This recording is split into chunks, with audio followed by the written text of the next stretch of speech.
Whether you know it or not, the majority of you are jet-lagged without having traveled anywhere. When an individual travels overseas, they feel jet-lagged because the time of their internal clock no longer matches with local time.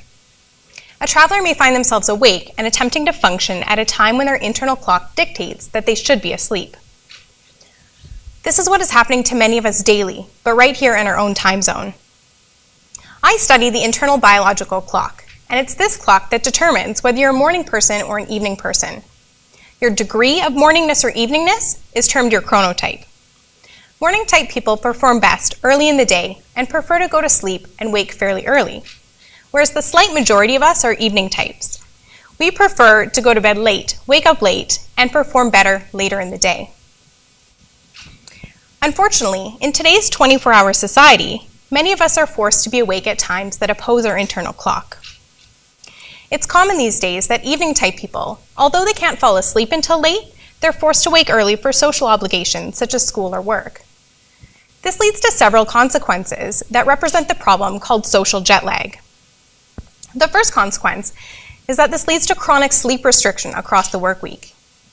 The second consequence, which I find particularly pertinent for students, is that these individuals are forced to learn early in the day, which is a time that's in opposition with their internal clock. Evening types have been found to have lower levels of academic achievement, and this may be due to social jet lag. My study will be the first to utilize 3 measures of chronotype in order to delineate relationships between social jet lag, chronotype, and academic performance. Questionnaires and sleep diaries have been completed by over 1,400 SFU students.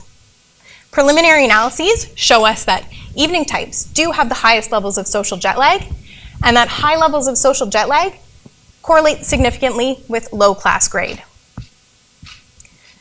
This may suggest to us that school start times are too early for this population.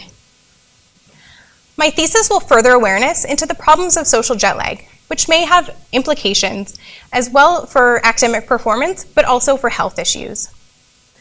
Chronic sleep loss, as well as chronic disconnect between internal and external time, has been linked with many mental and physical disorders, such as cancers, depression, addictions, and obesity.